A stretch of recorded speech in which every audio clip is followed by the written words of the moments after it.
Hi there, I'm Richard and I'm an ordinand, so a student minister at St John's Over, and I'd just like to share some thoughts with you I've had in the run up to Easter. I've been thinking about three words of Jesus from the cross, and they're found in Luke 23, in Mark 15 and John 19 respectively. And the words are forgive, and then Jesus says forsaken, and then Jesus says finished. In Luke 23, it's when Jesus is taken by soldiers who've beaten him, and he's been falsely accused by religious leaders. And then it says, when they came to the place called the Skull, from verse 33, they crucified him there along with the criminals, and on his right, the other side on his left. And then Jesus said, Father, forgive them, for they do not know what they are doing.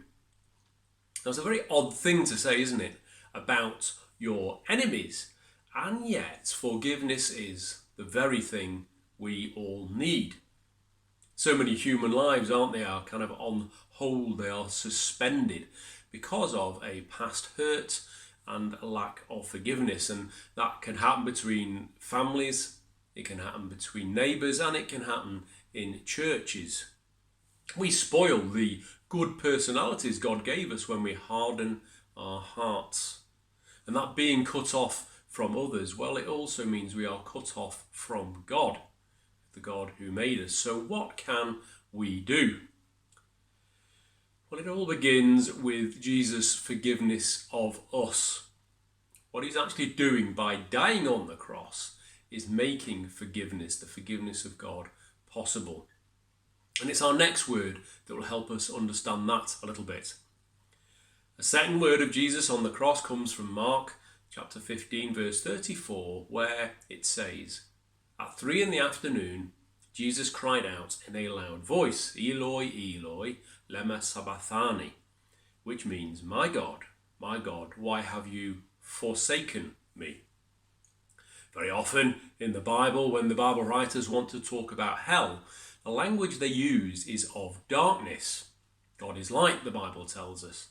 And if you or I are not in God's presence, then we are in a spiritual darkness.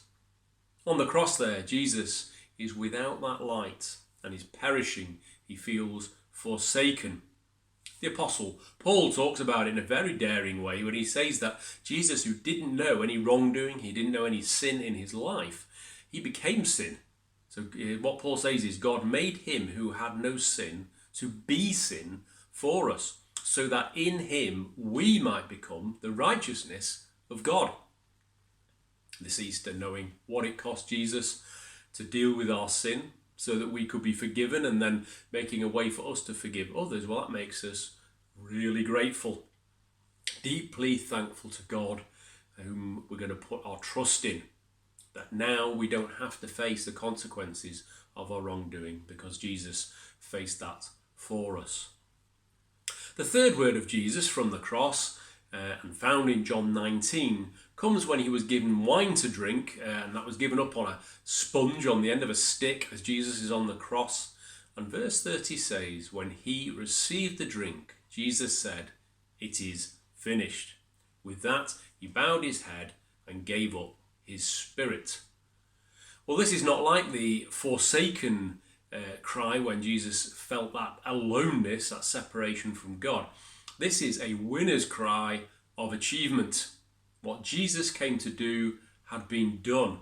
The ransom had been paid, and the light had shined in the darkness, our light which we are the beneficiaries of.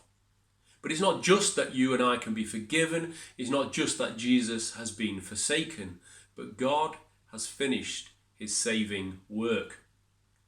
Jesus made a full, perfect sacrifice for the sins of the whole world. So now love has defeated the hatred Jesus experienced and we experience, defeated pain and mockery. The cross, it's like God's upside down way of doing things, because the cross now becomes a royal throne and King Jesus is on the royal throne and his work is finished. So those are my thoughts for this Easter. I hope that you find them helpful too. I'm going to be unpacking them even more on Good Friday, and there's a service, a meditation service at 10:30, and you can attend that in St John's Over Church Building or on Zoom, and you'll be very welcome to join us. We'll also be getting together on Easter Sunday at 10:30 a.m. And again, if you can join us either in the building or on Zoom, you'll be most welcome. Whatever you manage to get to, pray for you that this Easter, that message will be at work in your heart, the freedom and love we know in Jesus Christ. Amen.